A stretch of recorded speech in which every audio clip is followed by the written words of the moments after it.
Hello students, welcome to my channel Learning History Made Easy. In today's video, I will be explaining about the various stages of Indian national movement. Before going into the video, if anyone is seeing the channel for the first time or if you have not subscribed to my channel, please do subscribe and share it with your friends. So without wasting time, let us get into the video. So, as I have told just now, today's video is about the various stages of Indian national movement, the stages of Indian national movement. Indian national movement. Now in the last video, we have seen about the origin of Indian national movement and what were the reasons for that. So here we will first see the first stage of Indian national movement. The first stage is called as the period of moderates. The first stage is called as a period of moderates, and it is from about 1885 to 1905. So what happened in the first stage? The Indian National Congress in the first stage or the moderate stage was led by leaders like Dadabhai Naoroji, then Pheroz Shah Mehta, Gopal Krishna Gokhale, etc. Gopal Krishna Gokhale, etc. So these were the important leaders of the moderate phase of Indian National Congress. Dadabhai Naoroji, Pheroz Shah Mehta, Gopal Krishna Gokhale, etc. Now what was the speciality of moderates? It is said that they expressed loyalty to the British. They expressed loyalty to the British, and their belief was that they believed in British benevolence. So they expressed loyalty to the British and they believed in the British benevolence. So they believed that British will do justice to the Indians if Indians become loyal to the British. And what they decided was they wanted to pressurize the British through three methods, that is prayer, petition and protest. This was the idea of the moderate. Through these three measures, they have to pressurize the British. So the strategy of the moderates was they expressed loyalty to the British, they believed in British benevolence, and they believed that they will pressurize the British through first is prayer, they will request, then petition will be given or protest will happen. So through these methods, they decided to pressurize the British government. Now for this purpose, for pressurizing the British government, they conducted public meetings. They means the moderate leaders conducted many public meetings, and they also organized and submitted memorandums to the British. Public meetings were there and they submitted memorandums to the British government. So all these was done as a part of pressurizing the British through prayer, petition and protest. So public meetings were conducted, they submitted memorandums to the British government. And the main leaders I told, one of the main leader was Dadabhai Naoroji, and Dadabhai Naoroji, he established the East India Association. This East India Association was established by Dadabhai Naoroji in 1866. So Dadabhai Naoroji established East India Association in 1866. Dadabhai Naoroji was very famous as the Grand Old Man of India. He was one of the most important moderate leader. Grand Old Man of India. That was how Dadabhai Naoroji was addressed. Man of India. He was one of the important moderate leader, and he established East India Association. And the association took up Indian issues. This East India Association, what it did is, it took up Indian issues outside India. That is, it took up Indian issues at London. That was done by the East India Association, and it also tried to influence the British public, and British legislation, British public and legislators. So what happened was the East India Association was established, and this East India Association took up Indian issues at London. So when Indian issues were taken up at London, the British public came to know about the Indian issues. So in this way, they tried to influence the British public, and they also tried to influence British legislators. And why they influenced? Because they wanted laws favoring the Indians. Laws favoring Indians. They thought that if they influence British public and British legislators, they thought they will get laws favoring Indians. So that was another technique of the moderate leaders. They always acted as loyal to the British, and they wanted to pressurize the British government. And all these activities, as I told you, was in a very moderate approach, and hence the period was called as the period of moderates. This age from 1885 to 1905 was called as the period of moderates because of the approach of the leaders. And this British, but what happened was, developed a very stern attitude. British did not act like what Indians thought. So British, they developed a very stern attitude. And the first stage, because of all this moderate approach did not bring any change. They did not bring any change as the Indians thought, did not bring any change. Actually, Indians thought, or the leaders thought, that this approach will bring a lot of positive result, but the moderate approach, or the period of moderates, did not bring any change, and the British developed a very stern attitude towards the leaders. And it was a time of a national awakening. We can say that the people understood the actual character of the British in this stage. So this was a time of national awakening, and the moderates exposed, or the people understood the exploitative character of the British. The exploitative character of British was understood by the Indians. So it was actually a time of national awakening. The moderates exposed the exploitative character of the British and the colonial rule. So the establishment of Indian National Congress and the coming of the moderate leadership laid the foundation of emergence of India against colonial rule. So this was just a starting of India against colonial rule, against the British colonial rule. So this was the starting of India's fight against the colonial rule. So this is about the first stage of Indian National Congress. It is called as the moderate stage. Now let us just go through the points which we have studied till now. First stage, the period of moderates, 1885 to 1905. The Indian National Congress was led by Dadabhai Naoroji, Pheroz Shah Mehta, Gopal Krishna Gokhale, etc. during the moderate period.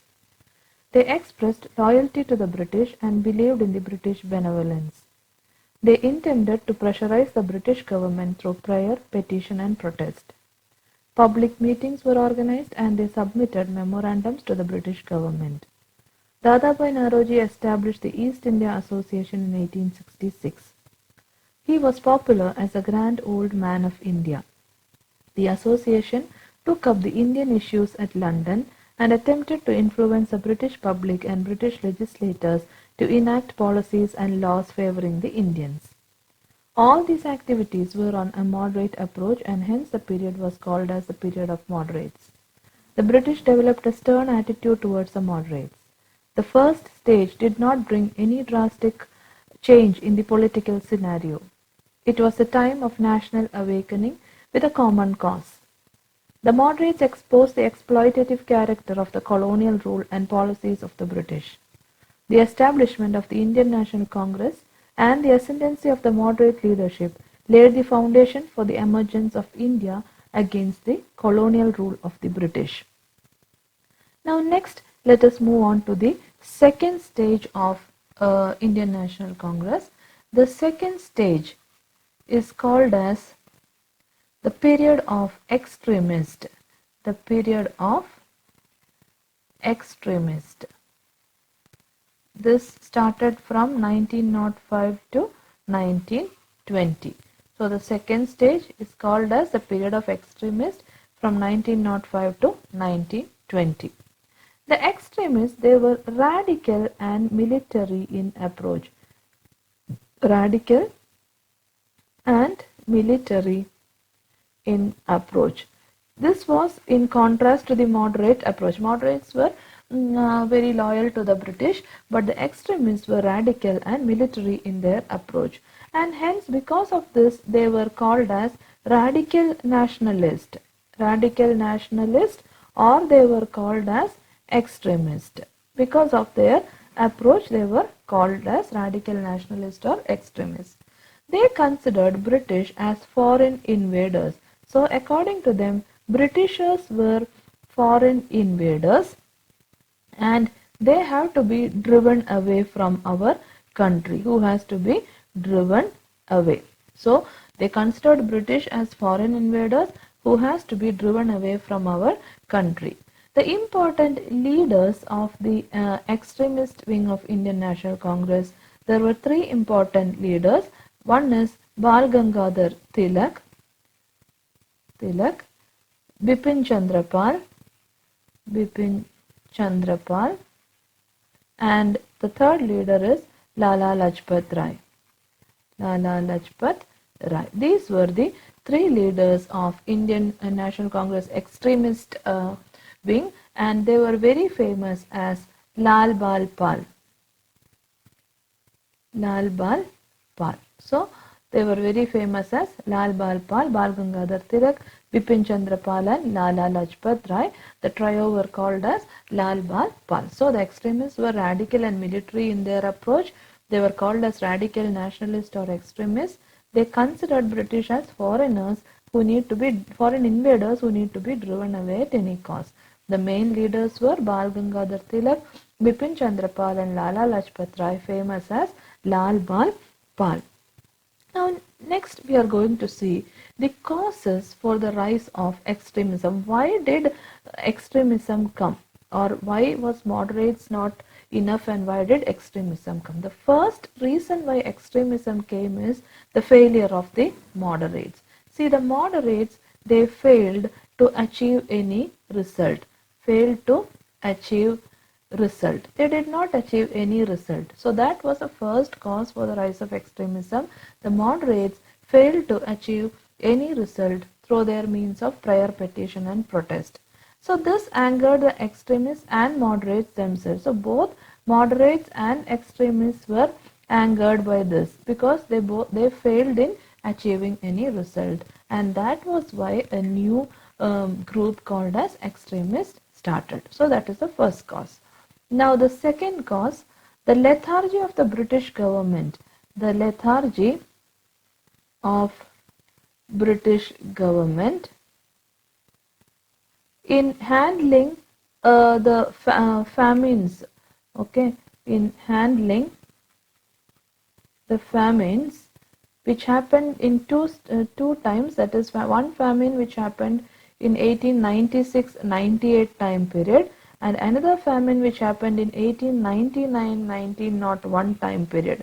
These two times famines, when it happened, the British did not handle it properly, and because they did not handle it properly, thousands of Indians were dead during this time. Thousands of Indians lost their life during these two famines. This angered the Indians. So the lethargy of the British government in handling the famines in 1896-98 and also in 1899-1901 resulted in the death of thousands of Indians.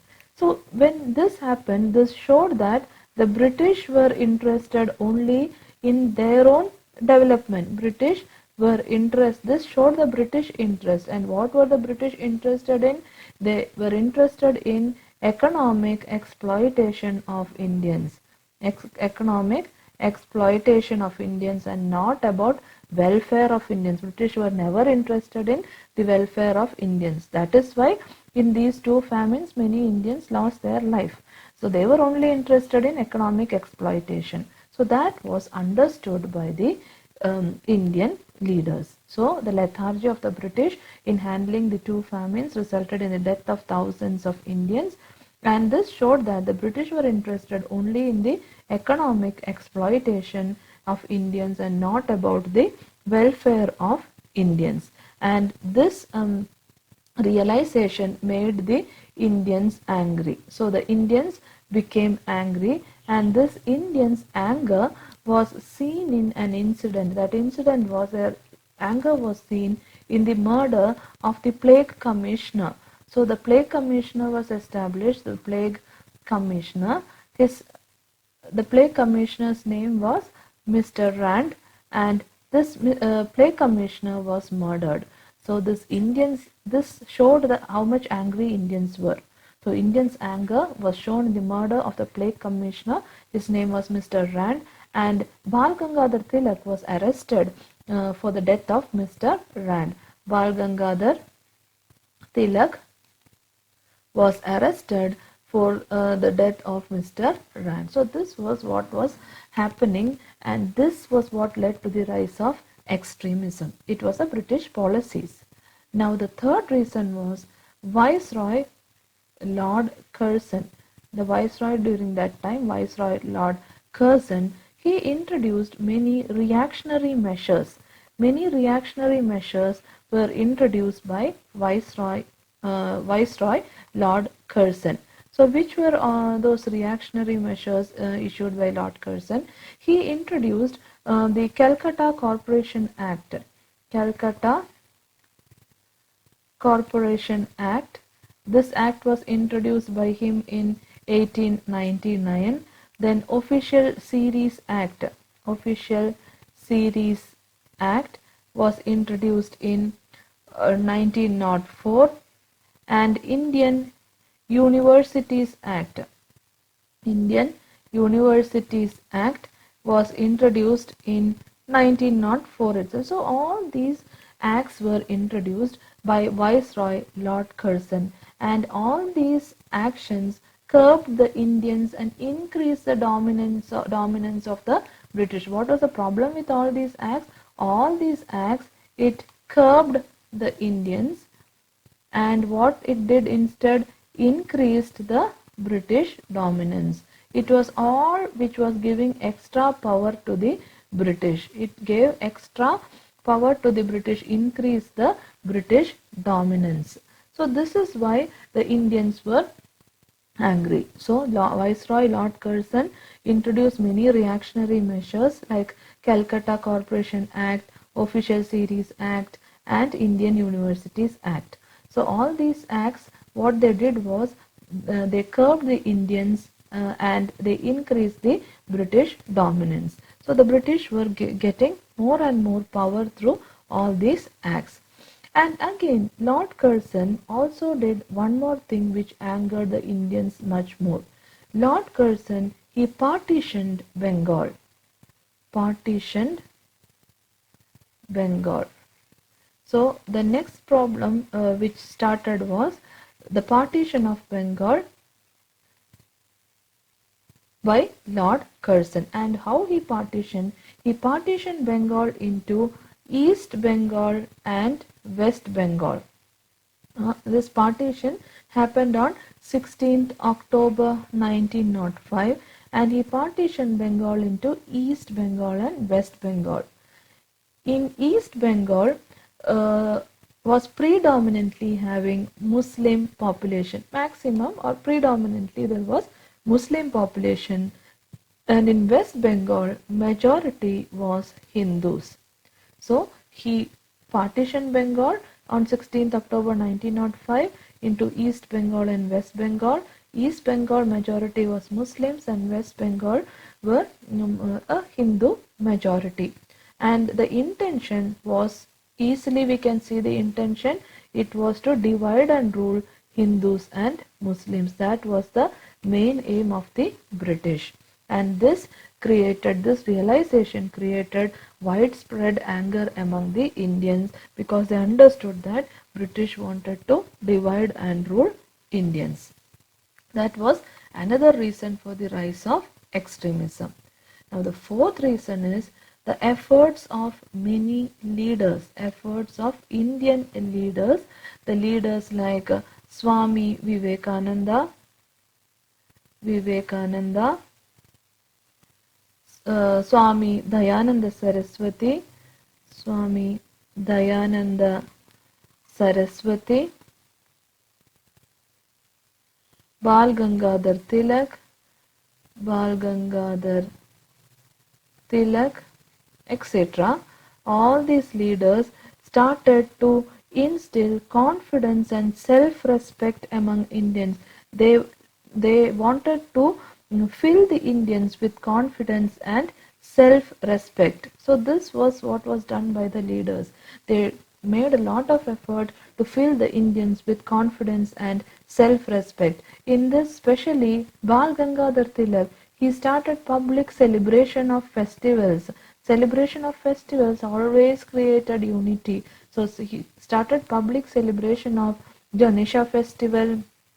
Ganesha festival was started to be celebrated publicly, and Shivaji Jayanti. All these instilled confidence, self-respect and nationalism among the Indians. So this all increased the national sentiments among Indians, and that is why the efforts of all these leaders was another cause for the rise of extremism. Now the last cause for the rise of extremism, if you see, that is the fifth cause, the international influence. International influence also helped a lot in increasing the national feeling and rise of extremism. So which all international influence? International influence from world events like unification of Italy, then unification of Germany. All these events, international events, developed nationalism among Indians.